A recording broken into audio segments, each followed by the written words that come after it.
The Critshow contains elements of horror, fantasy violence, and adult language. Content warnings can be found in the episode description.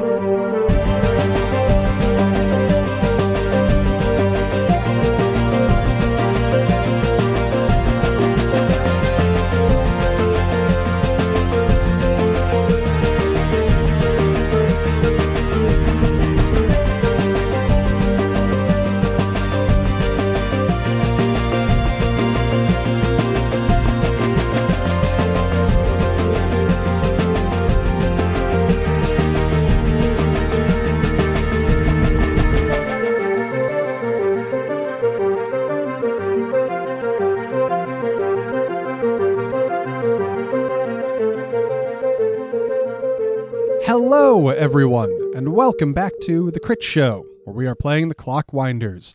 Last time, our heroes puppeted the meat sacks of several satyrs to engage in an archery contest. For fun. Did you have to word it that way? I was convinced I had missed necromancy. No, they occupied the metaphysical... Oh, God. We rolled dice. They played characters that weren't theirs. To determine a champion from the satyr community to come with them on their voyage. Ultimately, the victor was Gimbal, who joined them. Einon got himself a new bow. I need answers to what's happening. Go faster. Come on. Bang this out. Maxine. Oh, God. No. I really hope that we get to name the next guy that we find, because I want to name him Iricorn. That's good. Right? Maxine and Kade had a challenging conversation about the nature of their ether use, but seemed to arrive in a mutually supportive and confident place. And they set off on the next leg of their adventure, climbing up the frozen peaks of the Cloudgate Mountains. Along the way, Roland notifying them who they are about to encounter, Karuk, which Einon recognized as the only Minotaur on Kedvini, and likely no friend of theirs. And that is where we find ourselves, mid-stride moments after Roland has provided this name, and the rest of the Fae in your party have blanched. I think I'm just leveling a very blank look at him for a long moment. Like I'm waiting for more, like so we're going around this, or like anything else, until it's obvious that he is done talking. Yeah, no, I mean, if nobody chimes in with familiarity, he will continue. So if you want to wait for more, he will resume talking. Yeah, I think before I explain what I know, I want to see what he has to say about his plan here. Okay. Yeah, he gives a moment. He acknowledges the reaction from the rest of the Fae. I think he sizes you up a little bit, and he thinks that you might know something, but he recognizes that you're not contributing, and he doesn't seem to really care why. So he continues. Karuk is the only one of his kind on this planet. He is a Minotaur. He resides within his labyrinth in the peaks of these mountains. He keeps no company. He makes no friends. He picks off those who dare to venture within his labyrinth, as if for sport. Wait, is that the third? That's not a group. That's a person. That's the third person we got to get approval from? I was curious about just that. Are we here for approval, or are we here to accomplish something else? Though solitary, Karuk is a powerful force in and of himself. If unity, he kind of says, almost sarcastically, is to come to Kedvini, and Karuk is not included in it, he could be quite a thorn in the side. I don't think that there is a strong likelihood that he invites you for tea or offers to continue on this journey with us, but he may at least be set from hostile to neutral, and will not be a problem later. I was about to ask you to forgive me for asking something bluntly, but it occurs to me that you might appreciate that more than anything. Is that even possible? with you and our presence.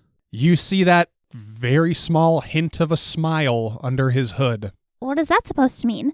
I was just about to say that we don't need him to be friends with us, but if we explain that we're trying to, make everything safe back on Kyberin, if he's the only one of his kind here, maybe he'd want that so that he could more easily travel back. But are you saying that he has a problem with elves? I once knew an orc. Lovely fellow, powerful warrior. I know of Karuk through him. He fought alongside this minotaur and told me the tale of something that happened back on their world. I didn't put the names together until just this moment, but he fought alongside Karuk against Roland here. That's why he's here, if I remember correctly. Roland nods. Roland, before we encountered the satyrs, I'd made a comment about how it seemed like everybody we met was going to be hostile, and you said you'd be surprised. I didn't think you meant I'd be surprised in this direction. I think you see a little bit of his shoulders shaking. He is chuckling under his hood. And I think that's the first you've seen of that from him. I anticipated when this journey began that this may be the most troubling step on it between us and the fortress, in no small part because of my involvement in the history Karuk and I have. In speaking to Roland the Magnificent about my concerns, he agreed. He said, fuck off and have a cinnamon roll. Don't He's like, I don't care. miss me with that shit. He agreed, but thought that if you could rally Karuk despite these problems, it would be a real clincher in accomplishing the rest of our goals. Good God, he sent us to bury the fucking hatchet for you? You see him kind of shrug. I don't know that you necessarily need to represent me or improve his and I's bond. This whole journey is more about the overarching goal, is it not? Yes, that is, generally speaking, fair. Do you have any advice as to our approach here to endear ourselves? Seems like don't be human and don't be Roland the Black. Well, shit. Okay, so he likes to hunt for sport in his labyrinth. Seems like he doesn't really appreciate people coming into his territory. What does he appreciate? How might we appeal to his sense of logic? Certainly, for the first time for any of you, maybe for the first time ever, Roland the Black starts laughing, and it is unsettling. You can see it on the faces of your fellow Fae in the party as well. They don't care for it. Give us a little taste of this. All right, hold on. I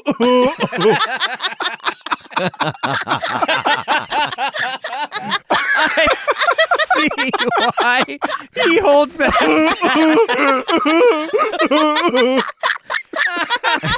We know why they're unsettled. Somewhere in a labyrinth of Minotaur's ears perk back. I know that laugh. Roland! Oh, that laugh haunts my dreams. I knew that goofy son of a bitch would come for me one day. That donkey laugh, motherfucker. Oh, God. That donkey laughing ditto faced motherfucker. Now imagine more like anime antagonist. Yeah, okay. Yeah, his glasses are Which gleaming white right now. He suddenly has glasses, and they are gleaming white. He laughs, and as he settles down, he shakes his head, and he says, "You couldn't be barking up a more incorrect tree. The only history I have with Karuk is that of hate and opposition. I could not tell you what he enjoys, and I could not tell you how to appeal to his sense of logic." Well, then give it to us in battlefield terms. I mean, thinking of my own history, the prey that I hunt that avoids my traps and my wiles, that would be a creature that I respect greatly. Is this how we need to operate in this labyrinth?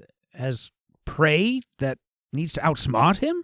Roland again kind of shrugs. He says, if you allow yourselves to fall into his trap, as if it were by mistake, to try and impress him by besting him, and then convince him to your side, truly I do not think you would survive it. There is much stacked against you. I will say this, for all of the animosity between he and I, we at least recognize each other, which means that if we approach together, I do believe he at least would not instantaneously try to kill all of you, because he would want to have words with me first. So we just knock on the labyrinth door? Or do we need to send word to him? How does this work? How do we even find him if he's in the middle of a web? I imagine he will find us once we enter. Like a spider can feel what is happening at the edges of its web while it sits at the center, I believe Karuk is aware of whatever is taking place within his labyrinth. He will know when we enter, and he will be able to find us if he wishes. And with you with us, I assume he'll want to find us. I assume.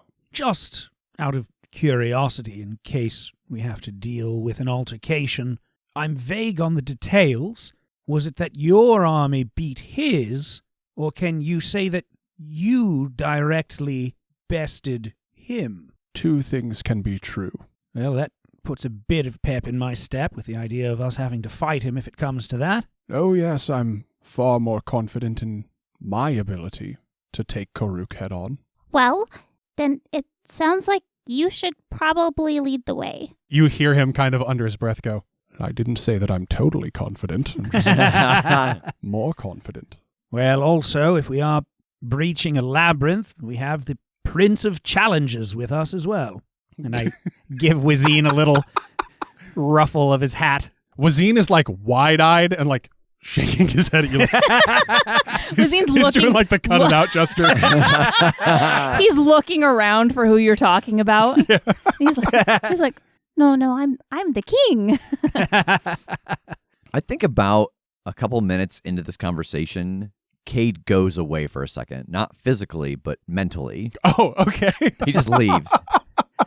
Like, hearing this, Roland's experience with him, what Einon has heard story-wise, what Karuk has been doing here, I want to consult the ether to see if, like, Roland's opinion is very biased based off of his experiences. I want to see if the ether is like, no, that's probably right, or Okay. Remind me how this works? Yeah, so once we're seen, I can spend a fate point to consult with the ether of the blood bond that I have to determine which course of action is best to take. And it's in regards to, in favor of the ether, in pursuit of the ether's goals. All right, spend your fate point. Okay. So your mind is awash with impressions and emotions. And it is kind of like you are standing among like the threads of a blanket, and you can feel how they stretch out and where they connect and where they are pulled taut and where they are loose and where they are frayed. And you can feel like that tension that Roland is describing between him and Karuk. Like you could feel the tension of that thread. And somewhere out there, somewhere else on this blanket, like you get a sense of Karuk. You can vaguely tell where the other end of that tension is. And there's a peculiarity over there. Beyond that anger, beyond that grudge, somewhere over there you get a tinge of danger. But not a danger posed by Karuk, a danger posed to Karuk. You get a tinge of fear. And it feels like the ether is telling you that Karuk might actually need you more than he hates you right now. I think Kade's eyes snap open. Something's wrong. What do you mean? Karuk, he needs us. There's a danger, something that's threatening him right now. Well, I'm certainly beyond asking how you possibly know that. I just look at Roland the Black. He like puts his hands up. It's not me. No, like distance-wise, I think it's with Karuk, or at least close. I could sense how far away Roland is from Karuk and that tension between them and that hatred and animosity. There's something much closer to Karuk, and it's generating fear in him. Into the labyrinth, then? Boy, it sure seems that way. Let's go rescue us a Minotaur.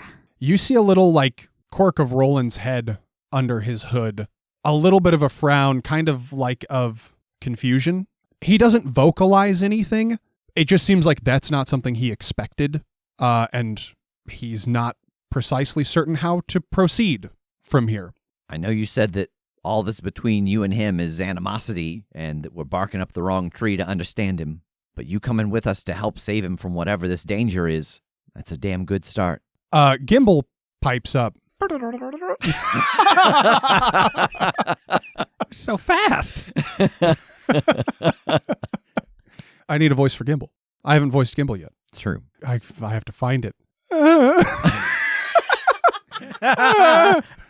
you go. I mean, if something can put that kind of fear on the Minotaur, is it really something that we're prepared to deal with? Unfortunately, I don't think we have much of a say in the matter. This needs be done, and we're here to do it. Yeah. Surely your incredibly high empathy can appeal to that. Yeah, probably. Wait a second. Okay, hold on. I need to lock in on this because I gave him like the scared teen voice, but he's not the scared one. So I need to calm this down. I need to put a confidence. He volunteered for this voyage. He did, yeah. It's turned All into right. Shoresy a little bit. He's like, I just wanted to go on an adventure. Fuck yeah. You're goddamn right I can empathy this dude. Let's Maybe. do it then, yes. Unless his will is higher than a 3. Why is my nose bleeding? All right. Where the hell do we go to get in? Roland waves an arm to follow and again starts marching, climbing up. And after another half hour of rough terrain, you climb up onto an inlet, sort of, in this peak of the mountain. It's pretty shallow, but you can see that just the rocky walls, they kind of curve in and away from you in like a U shape. And at the throat of that is a platform. It's got steps leading up to it from the front and from both sides. It just looks like it's kind of a raised entryway in front of an enormous set of wooden doors.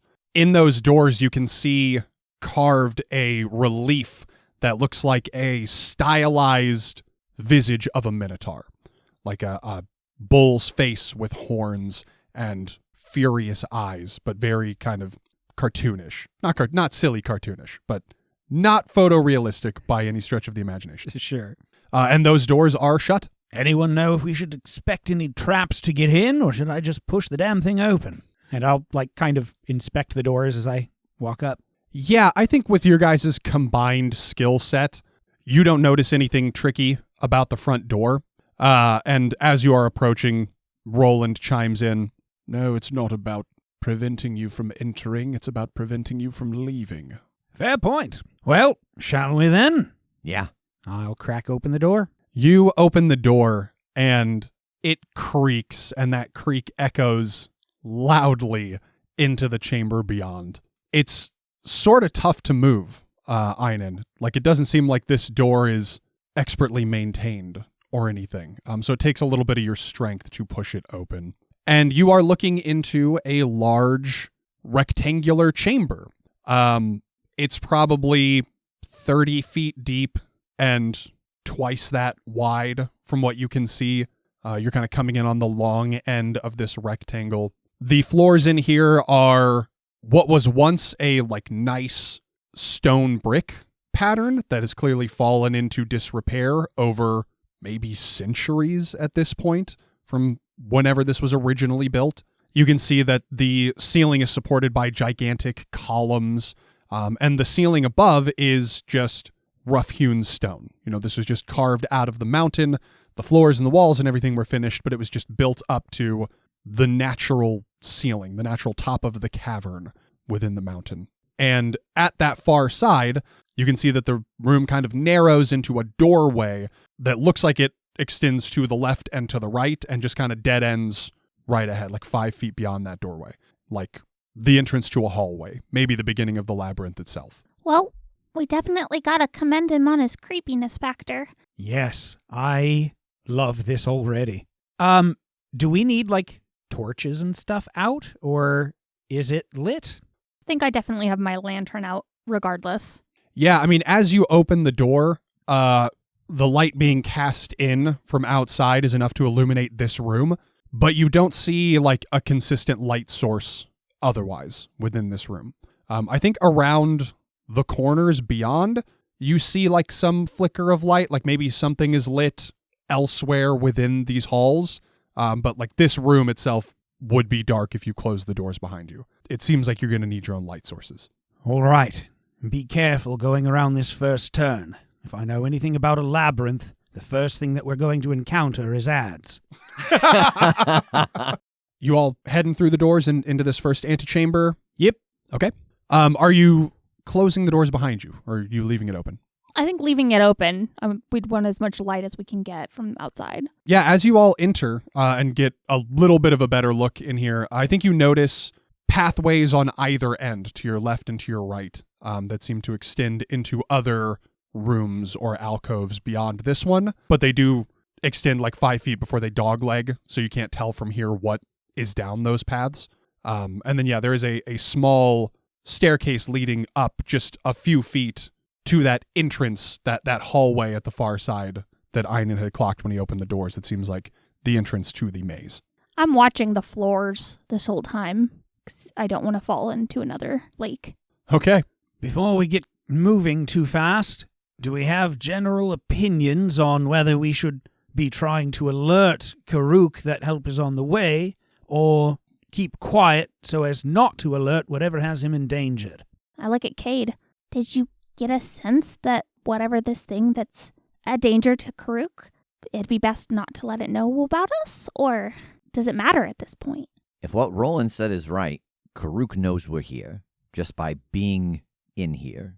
I think sneaking up on whatever it is that is giving him problems might be pretty nice. Oh, that's a great point. I wonder if that means he can hear us, or if he is simply aware of our presence.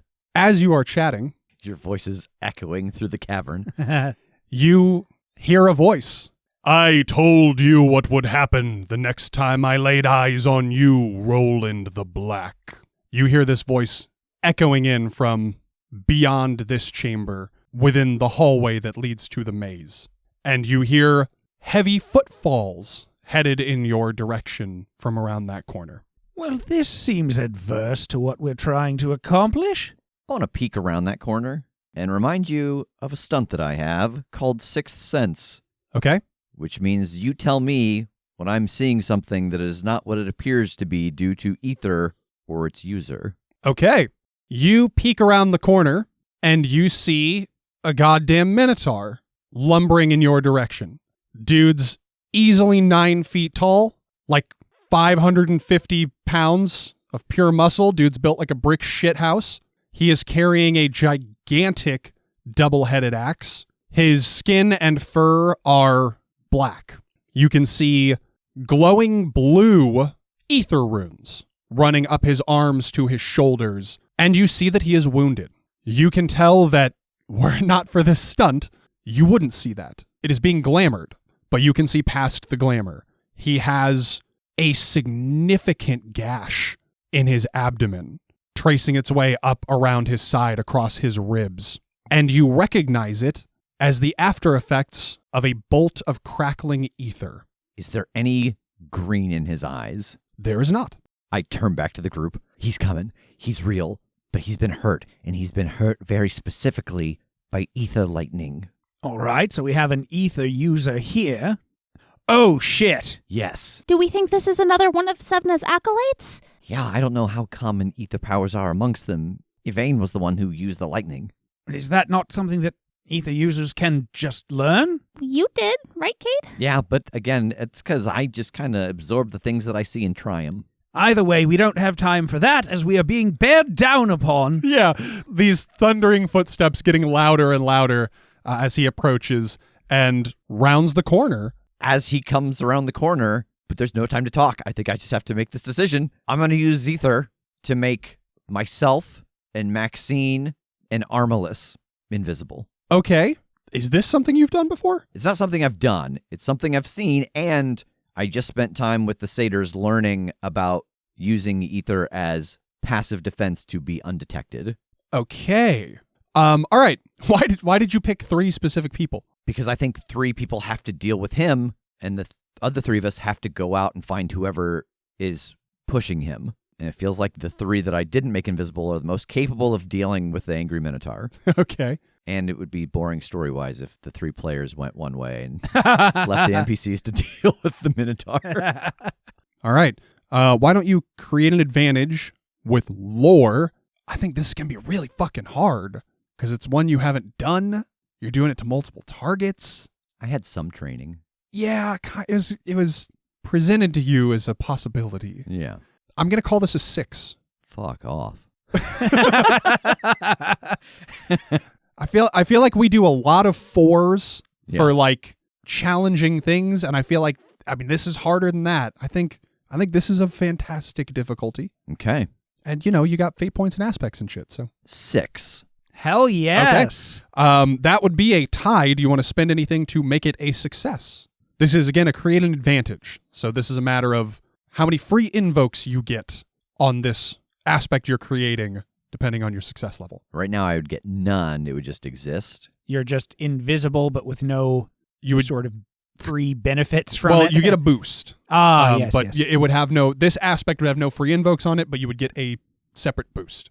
But I could spend a fate point later to get an invoke on it. Correct. Okay, so no, I think I'll wait. All right. I'm going to borrow from Vaughn's stunt, his shadow walk, because it seems like we're in very similar territory here. So let's just call this aspect invisible. Okay. I thought you were going to call it shadow something, which was what I was going to suggest. That's wild. You want to call it shadow something? Like shadow meld? Sure. I like to just shadow something. Shadow something. So while this exists, the 3 of you are invisible. Nobody's going to be able to like attack you or create an advantage on you until it is overcome with notice. And that'll be a pretty high overcome, and they'd need reason to suspect somebody's there and try to overcome it. But yeah, so Karuk could feasibly overcome this with notice, and then he would still be able to act against you. But for now, you are invisible. Do we know that this has happened to us? Is this something like we can feel, or is it like we'd have to look down at our hand and be like, oh, where am I? I don't know how to walk because I fingies? can't see my feet. Yeah. You tell me. I think it's definitely a feeling. I think that because of like it being that element of like melding into the shadows, it feels like when it's a bright sunny day and a cloud passes over. Ooh, cool. Okay. So Einon, as Karuk rounds the corner, you see 3 of your compatriots disappear. Keep him distracted. We'll go hunt down the problem. Damn it, Karuk, we're here trying to help. I want to charge him. My plan here, since I am much smaller, is to just try to dart in and get a hold of the axe and use his own momentum to just rip it out of his hands. Okay. It's not exactly not a fight roll. Physique?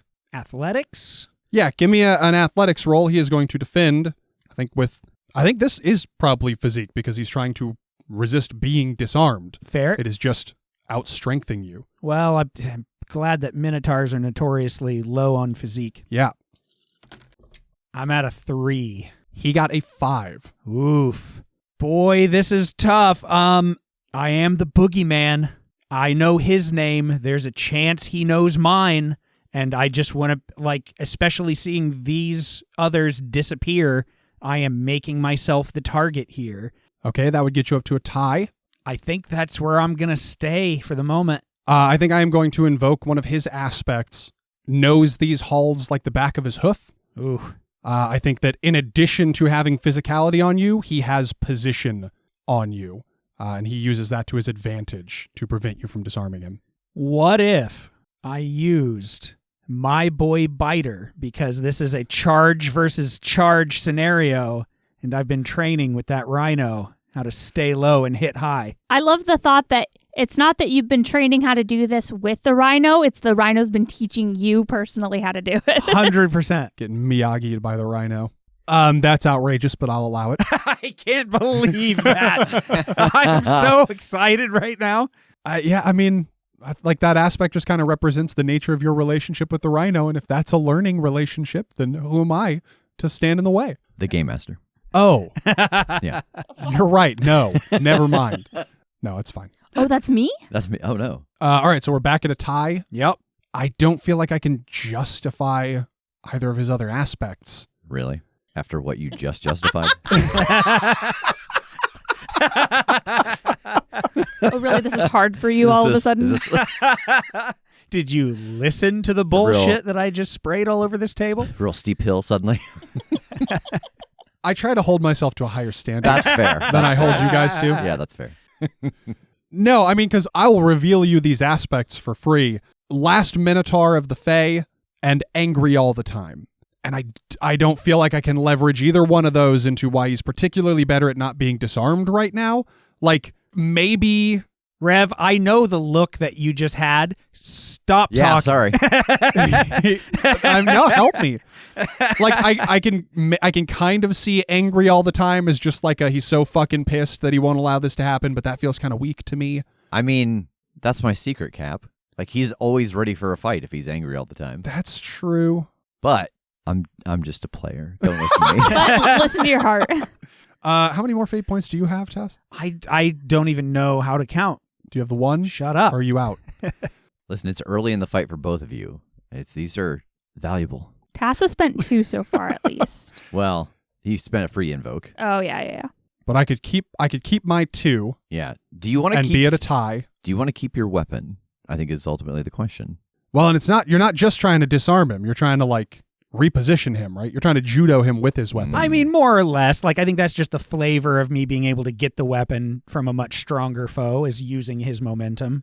And in any case, at best, this is a tie, which means you don't get exactly what you want. Right. There There is a cost. What happens on a fail? He eats you. It would just be that you don't succeed. Right. Or It might change the narrative positioning a little bit, but it's not going to, there's no other mechanical ramification other than your action does not succeed. Or it does, but at great cost. right. Okay. Stop helping him, Rev. Listen, Jake came to me the other day, and he's like, these guys are spending fate points on stunts they don't even want. They don't respect me or fear me. What should I do? They took good cop, bad cop just for fun. Yeah, Rev, famous game master that we fear and respect. I mean, comparatively. I am feared in other ways. Probably not by any of you, though. I'm so scared for him. I am feared for. I'm so worried about what he's going to do. All right, I will let this ride as the tie. Woo! I'm not going to invoke anything else. So, What a wild aside that was. I think that you run up and you are just kind of locked in place with him. Like, you get hands on the axe, you're struggling with it, he's struggling with it. You don't reposition him, you don't claim the axe, but you're putting up a nuisance here. Like, he is having to deal with you, and that is occupying him right now. And he says, "Who are these pests you've brought with you?" We're the ones trying to bloody help you. I don't need your help. The wound in your chest says otherwise, and the stink of fear in this labyrinth speaks much louder volumes. All right, as you are bickering with Karuk, Kade and Maxine and Armalus, what are you guys doing with your invisibility? Like, I want to try to sneak us away, like, further in so that we can try and get a beat on whoever this is. Okay. And Maxine, are you going along? Yeah, absolutely. Seems like he's got a plan, and if he wants to get us past the Minotaur, we know that he's bleeding, so maybe there's a blood trail we can follow or something. Okay. Smart. So let's do a stealth. We can do this as a teamwork. You will get 1 from Armalus. Maxine, do you have anything for stealth? I have it at 1. Okay, so you will also get 1 from Maxine, and it's going to be contested by Karuk's notice. So that's a 4. You've crushed him. Okay. Yep. He does not spot you. Not even taking into account the benefits of being invisible right now. You start to sneak past him up those few steps and into the hallway that heads to your left and to your right. In both cases, it extends about 25 feet down before turning like deeper into the cavern. Yeah, I think I look at Maxine and Armalus. Any idea which way to go? Well, I was thinking we could look for blood trails. If he's that badly wounded, then surely something's been left behind. Maybe I can look for those and you can look for any traps. Okay. Okay. Kade saw him coming from the hall on the left. So, Maxine, why don't you give me an investigate, looking down that hallway for a blood trail. I turned my lantern to UV light. I don't actually think this is going to be particularly difficult. This is a fabulous idea, and it seems like something you should easily be capable of. So let's say you're trying to beat a 2, just a fair difficulty to follow this trail. 5. Okay, you succeed with style. You gain a boost. You start to lead your party into the labyrinth. This hallway extends a ways and then jogs to the right and then to the left and then to the left again and then to the right. And I mean, it quickly becomes trouble for trying to keep track of where you've been and where you are. But you keep eyes on this blood trail, and it actually gets a little bit more evident as you travel. It seems like maybe along his journey back to the front, he was trying to patch that somehow, or maybe he's got some sort of accelerated healing to some degree. It's unclear. But the quantity of blood becomes greater as you go. You do reach a point where you see a room, like off the side of the labyrinth here, kind of like what you could see to either end of that initial antechamber. Just a little like there's not a door, but it is kind of a doorway that seems to lead to a slightly larger room beyond. And that is where the blood trail seems to be leading you. I'll point that out to the other 2. Yeah, I will move us a little further towards that room and try to see if there's anything out of the ordinary in there. Okay. As you peek in, you can see that this room is kind of dimly lit. And as you look in, you can see that it is candle lit rather than torch lit. It is a rectangular room that, again, you're coming in on the long end of. Off to your right against a wall, you can see a table. It's pushed up against the wall. It's almost like a desk, it looks like. It has like writing materials on it, and that is where the candles are sitting. It's got a little mat and a tea set on there, but you can also see just giant handprints of blood on the table, on the walls, on the handles of one of the drawers in this desk. It seems like he staggered in here after something, looking for something. Why don't you also give me an overcome with notice? Trying to beat a 4. I'm at a 2. I'll use my boost and call it like acquainted with the dark or something, that because we're in the shadow, we can see easier in the shadow to get to a tie at least. Okay. Do you want to spend anything to get it to a success in total? Or you want to ride the tie? I can spend a point to help out. What are you invoking? I think the truth is worth the risk. Like, we're looking for whoever caused all this, but obviously something happened here. So taking the time to, like, be present in this room instead of just moving on. Okay. That will bring you to a full success. You get what you want. So you can tell that there are no traps in here. And along this path, you haven't seen any evidence of traps. It seems like that's not exactly his steez. Like the maze is the trap. You know, he's just trying to get you lost in here, but there's not fucking bear traps or poison darts or anything like that. He just wants to get you turned around and fucking hunt you. So you haven't seen any traps. You don't see any in here. What you do notice, despite the little bit of chaos of him clearly like coming in here in a bad way and rifling around and looking for shit, you can tell that somebody else was in here before him. You can see like a little bit of evidence of basically a more delicate rifling through, like somebody more gingerly looking through the things in this room before he came in lumbering. And I think you also get evidence that they scampered off in a hurry. You can see a little bit of like the corner of the rug turned up from a smaller foot than his as somebody booked it out of here. And is it out of here not the way we came in? It is the way you came in. That seems to be... actually, no, I'll give you that as well, because you guys just did a good notice. The way that person left does seem to be the way you came in. It seems like they bailed before he turned the corner and came into this room. And, you know, exiting this room, you don't have to literally follow the path you followed back. You can go deeper into the labyrinth. I just don't think it's clear right now where exactly they went out of this room, but out of the door you came through.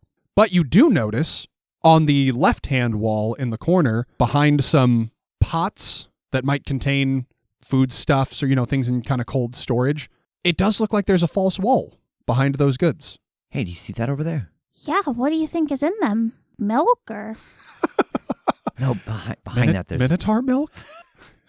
Does it come from the Minotaur, or is it just called that? Is it like muscle milk? I hope it's not the Minotaur's muscle milk. I'm gonna create a new strength potion, a new protein shake called Minotaur milk. God. We've got to stop talking about this.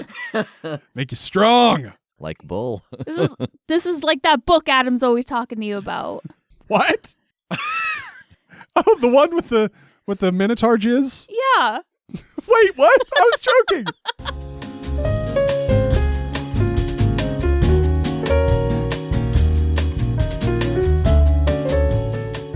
Okay, so I've been reminded that I did know about the existence of a book that is about giving Minotaurs hand jobs. And it has milk in the name. Hate that I knew of it as well from mutual friends. Sorry. So maybe we won't call the protein drink Minotaur milk. Yeah. Because Maybe it's just on water the copyright. in there. Yeah. It's just be the water he needs to survive. Yeah. No. Oh, I thought you meant in the Minotaur. Like he comes water? God. You're like, can it just be water? I was like, I guess that seems It's like weird. one of those fountains. All right. I don't know what things to put in the content warning for this. Oh God, yeah, they're going to be extensive.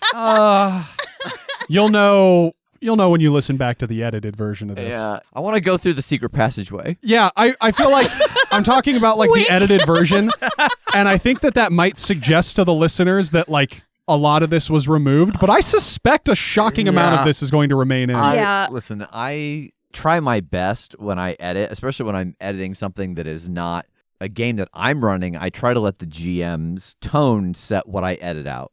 Yeah. And so I feel like I'll leave a lot of this is going to stay. Yeah. All right. That's why you've noticed. If anybody at home has noticed, there haven't been any outtakes this season. It's because I leave most of it in. They just stay. Okay, you want to check out the false wall secret passage. Yeah. Yeah, I imagine that with the three of you working together, you're able to start moving some of those large jars of foodstuffs out of the way and access. And it is a stone wall. It looks like the rest of the stone walls. You can just see that there is a difference in the gap between the bricks. Just like an old cartoon, like it's just a slightly different color. Uh-huh. You are able to push this wall and reveal a very rough-hewn passage beyond that only extends like 10 feet before it meets what seems to be another wall, probably another false wall leading into another chamber. I think the Minotaur might have like shortcuts or something, which I guess makes sense. Yeah, if he can tell where everything is in the labyrinth, it makes sense he would have a way to get places very, very quickly. And there doesn't seem to be anything in here except the other false wall. Correct. I will crack that wall and take a peek. Okay. You push that wall open, and it bumps up against a bookshelf, the back of a bookshelf that seems to be sort of angled in like the corner of this room, like it's not flush with the door you're pushing open. And as you open it, you can hear more clearly the commotion that Einon and Karuk are making. You can see some light spilling in from a door on the wall ahead to your left, and the sound seems to be coming in that same direction. It seems like you have backtracked a little bit towards one of those rooms you had yet to explore off of the main antechamber. I don't understand where we are. This is like a library, but these doors, they're so, like, the space is so small. He couldn't get through these unless he's just knocking bookshelves over. Maybe that's part of the surprise. It's like you're in a room, you're like, oh, I found safety, and then blah, through the wall and bookshelf falls on you. Or maybe he just knows the place so well. Maybe he's got a system. Meanwhile, at the commotion, Einon, you and Karuk are still locking horns. Ha ha ha. Roland, Wazine, and Gimbal are hanging back. Gimbal has drawn his bow. Wazine is just sort of got his dukes up and is jumping around like Lemmy Adam, but is not getting any closer. He's being held back by Smee. Roland is still just standing very still. He has not drawn his weapon. He's just sort of looming within his cloak, watching you. We're not here to hurt you, damn it. We're here to hurt whoever's hurting you. So I think to convince him, we're going to do another contest here. I think it's going to take a series of actions for you to win him over.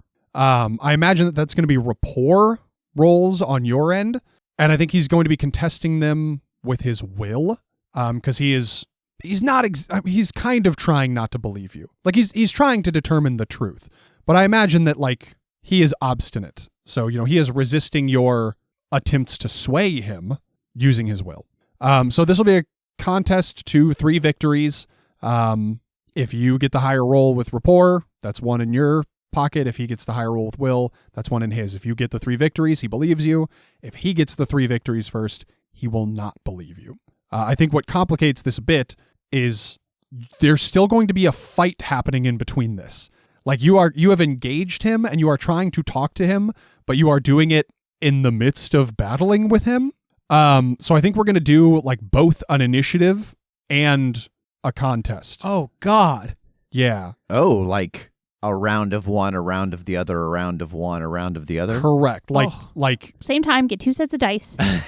like right now, I think you make your rapport roll. He's going to make his will roll. Okay. Oh, this sounds like a lot of rolls for only 1 fate point left. That's a 4. Okay. He actually got a -2. Oh, shit. So that is going to be a success with style. That is immediately 2 victories in your pocket. You are 2/3 of the way there right away. Oh, thank every god. Okay.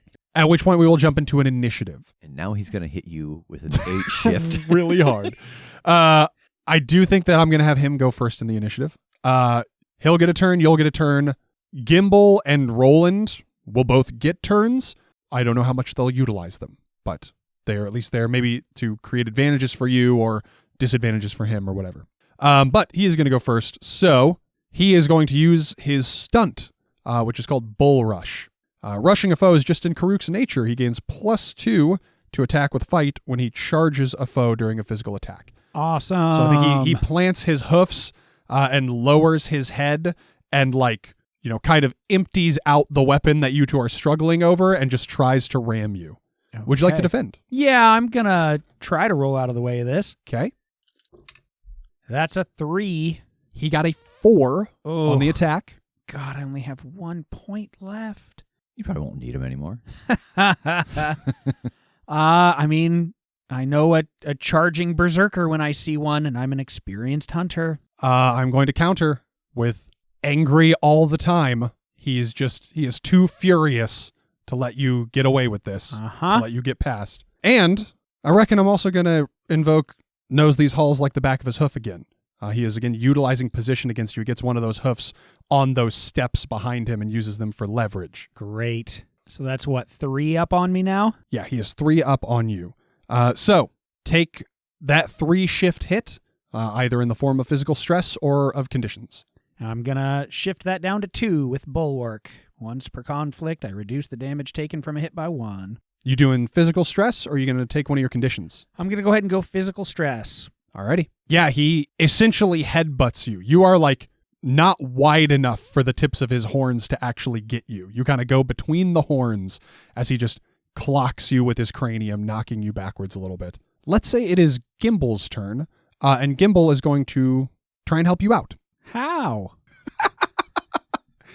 He's going to try to create an advantage with notice. He's going to try and spot an opening for you. Oh, okay. He doesn't. Oh, no. Yeah. That's the one he's got a 1 in, and he rolled a 0. So Hey, he tried. Yep. He is trying to look around. He sees Karuk using the room to his advantage. He's trying to look around for a way for you to do the same, but he's not picking anything up yet. He's like, I've never been here. Roland, for his part, again, just is stationary and observant. Yeah. Which brings it to you.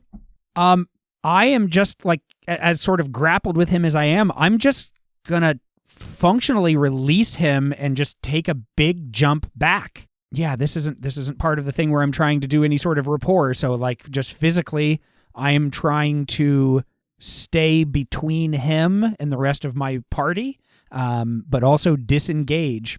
Okay. Let's call this contested athletics, I think. Okay. 3. He got a 4. Damn it. So I think just how this manifests is he just keeps stride with you. You take this big jump back, and it is substantial and acrobatic for you, and it's like one monstrous step for him that he is just still right in your face. Let's go into a second round of the contest. Give me a rapport roll. That's way better. 5. That he again got a -2. Damn. Absolute dog shit on these dice. All right, that will get you the remaining victories in this contest. So, what do you finally say? What are your closing words that convince him, that sway him to believe you're on his side? Think about it, Karuk. We could swarm you right now. We know that you're hurt. It's the last thing that we want. We have to be united in this. We must. For your people, for mine. Please, let us help you. Help us. Again, he had like closed the gap with you, right? Like he's standing right in front of you, towering over you as you are looking up at him and saying this. He's got that axe held aloft, and he pauses, and you can see him scowling down at you. You can see the puffs of cold air as he's just breathing out of his nose, breathing heavily. And then he lets the handle of that axe slide through his hand until the end of it hits the ground, and he collapses. With his hand still on his weapon, he kind of slides down to the ground, his knees buckling underneath him. Still breathing heavily, you can still see it in the cold air, but now it seems less like fury and more like physical distress. I'll jump forward to put an arm under his and try to keep him up. There are intruders in my labyrinth. How many? To my knowledge, 3. I wince. A man and 2 women? Yes. One with red hair? Yes. Did she mention me?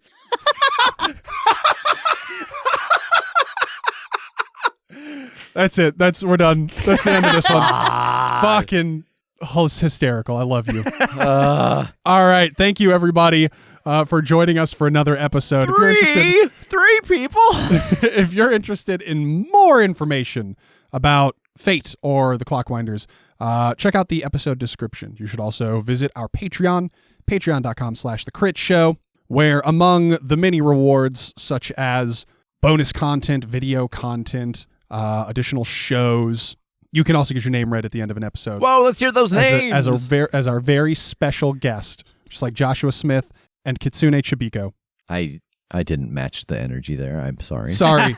That was on me. Do you want? Well, I can revisit. Hold on. Give it back. Okay. I'll revisit it. Oh yeah. Okay. You hit me with that energy again, and I'll try and match it. Okay. Let's hear those names. Joshua Smith and Kitsune Chibiko. All right. Bye.